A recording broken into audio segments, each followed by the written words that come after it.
दोस्तों, मैं हूं डॉक्टर भूपेश और स्वागत करता हूं आपका अपने इस चैनल फॉरेंसिक साइंस पे डॉक्टर भूपेश में। दोस्तों, जैसे कि बात चल रही है, जैसे कि आपने जया बच्चन जी का, जिन्होंने कहा था कि जिस थाली में खाते हैं लोग उसी में छेद करते हैं, यानी कि थाली में छेद है, ऐसी बातें कही थी। उनका अभी इतना बड़ा चढ़ाकर बयान, उन्होंने भरे सांसद में सबको श्राप दिया और बोला कि आपके बुरे दिन आने वाले हैं। इतनी बौखला गई, अपना आपा खो बैठी। यानी कि जो चेयरपर्सन है, वहाँ के जो स्पीकर चेयर हैं, उनका भी उन्होंने लिहाज ना करते हुए ये सारा शराब वगैरह और ऐसी पर्सनल चीज़ों पे आ गई। दोस्तों, ये कहानी कहाँ से शुरू होती है मैं आपको बताता हूँ। इन लोगों का ये काम क्या है। हम लोग आज तक बड़ी अच्छी छवि मानते हैं श्री अमिताभ बच्चन जी की, जया बच्चन जी की, अभिषेक, ऐश्वर्या, इन सबकी, और अमिताभ बच्चन की तो खास तौर पर हम लोग सभी बड़ी अच्छी छवि मानते हैं और रही भी है। तो आपने सुना होगा कि एक बार अमिताभ बच्चन ने एक कंपनी बनाई थी, ठीक है, एबीसीएल करके कंपनी थी, जो कि बैंकरप्ट हो गई थी, नुकसान हो गया था बहुत। उसके बाद मुलायम सिंह जी आए नेता, और उसके बाद इनको अमर सिंह जी ने, काफ़ी जी, यहाँ पे नेताओं का नाम लेना कोई फ़ायदे की बात नहीं है, कोई कायदे की बात नहीं है। तो इस तरीके से ये लोग फिर ऊपर उठे। जिस इंसान की 1993 में 4 कंपनियां बाहर खोली गई हो, यानी कि पनामा कंट्री के थ्रू, जहाँ पे ये फेरबदल, पूरी हेरा फेरी चलती थी, ये पनामा जो मोज़ैक फ्रांसेस्का नाम की जो कंपनी थी, उसके थ्रू 4 कंपनी खोली गई, जिनमें करोड़ों अरबों रुपए का निवेश दिखाया गया यहाँ से टैक्स बचाने के लिए। और तभी की बात है कि ये लोग अपने आप को कहते हैं कि बैंकरप्टी हो गई,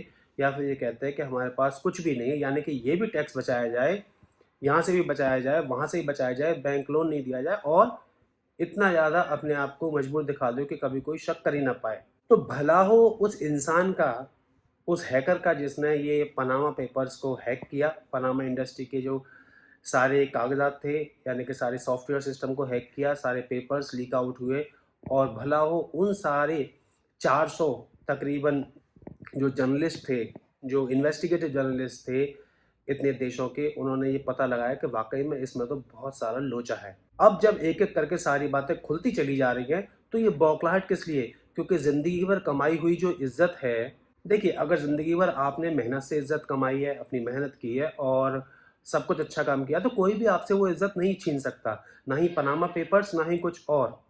वो इज्जत आपको मिलकर ही रहेगी। पर अगर आपने लोचा किया है और कहीं ना कहीं और आप झूठी इज्जत दिखाते रहे हैं, तो अब तो सामने आएगा ही आएगा।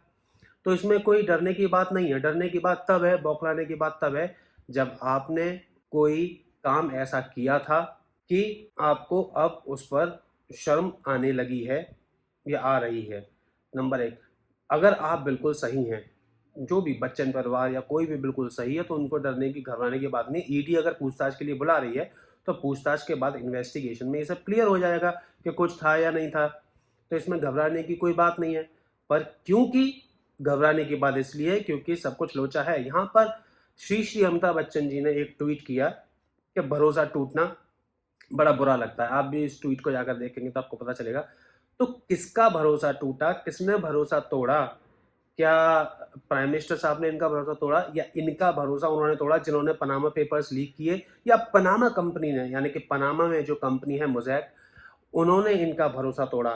किसका भरोसा तोड़ा, किसने?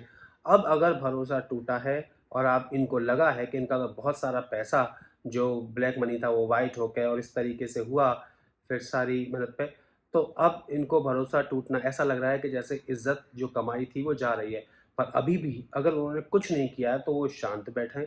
कोई भी बौखलाने की संसद में कहीं भी कोई ज़रूरत नहीं है। कोई भी किसी के आगे बीन बजाने की ज़रूरत नहीं है। कोई आपको गलत नहीं फंसा सकता अगर सारे दस्तावेज, सारे डॉक्यूमेंट झूठे हैं। तो ये जो पूरा गेम चलता है दोस्तों लोगों का, मैं इन्हीं की बात नहीं कर रहा कि पहले ऐसा कुछ करो, फिर वहाँ पे एजेंसी बनाओ, फिर पॉलिटिक्स में आओ। पॉलिटिक्स में आना इसलिए ज़रूरी होता है, अगर कभी कुछ हुआ भी तो सत्ता तो हमारी रहेगी। इनको तो ये पता ही नहीं था कि कांग्रेस की सरकार भी जाएगी कभी। इन्होंने सोचा कि कांग्रेस की सरकार रहेगी या सपा रहेगी यूपी में, या कुछ भी जो भी रहेगा, और सत्ता हमारी रहेगी, तो हमें कोई इल्ज़ाम नहीं लगा पाएगा। अब समय बदलते देर नहीं लगती। जब से सुशांत के साथ ये सब हुआ है, तब से एक के बाद एक खुलासे, हर दिन हर पल एक के बाद एक नए नए खुलासे होते चले जा रहे हैं। चाहे वो एनसीबी का केस हो, चाहे वो ईडी से रिलेटेड हो, चाहे वो किसी और चीज़ से रिलेटेड हो। दोस्तों एक के बाद एक खुलासे हो रहे हैं। अब इन सब के इतनी मिर्ची क्यों लगने लगी है, ये अपने आप में आश्चर्य की बात है। और संसद में श्राप देना, किसी को श्राप देना, किसी के कोसने से कोई नहीं मरता है, ठीक है। जब जिसकी आ रही होती है वो तभी मरता है, पहली बात। और आप जो श्राप दे रहे हैं, आप जो कर्ज कर रहे हैं, अगर आपने कोई गलत काम नहीं किया तो कर्ज आपका काम करेगा, और अगर आपने गलत काम किया है तो कर्ज आप पर उल्टा ही काम करेगा। ये भी बात आप देख लीजिए, क्योंकि आप ही वो व्यक्ति हैं जो थाली में छेद वाली बात कर रहे थे, और आज आप ही कटघरे में खड़ी हुई हैं इन सब बातों के साथ। तो कौन सच्चा है कौन झूठा है, ये देश की जनता भी जानती है। और थोड़ा सा हम सबको सब्र करना चाहिए, हो सकता है सब कुछ क्लियर हो जाए, हो सकता है सब कुछ ठीक हो जाए। हम भी यही चाहते हैं कि जिस परिवार ने सालों साल इज्जत कमाई है वो इज्जत से रहे, और उस पर कोई लांछन ना आए। पर अगर कुछ घपला हुआ है तो देश का पैसा है, देश की जनता का पैसा है, फ्री का नहीं था। कलाकार लोग फ्री का पैसा नहीं कमाते हैं, ठीक है। हम लोग अपनी मेहनत से जो कमाते हैं हम लोग खर्च करते हैं। आप लोग भीख मांगने आते हैं हाथ जोड़ कर, आप लोग कहते हैं कि आओ हमारी मूवी देखो, जगह जगह प्रमोशन करते हैं, ठीक है। हमारा पैसा फ्री का नहीं है। आपके लिए हो सकता है कि आपने दो चार चीज़ें एक्टिंग करी या आप इस मुकाम पे पहुंच गए हैं तो आप इतना पैसा कमा रहे हैं, पर हमारे लिए वो पैसा फ्री का नहीं है। इस बात का, हमारे पैसे का भी कुछ मान रखिए, और प्लीज़ सब्र कीजिए। बहुत बहुत धन्यवाद।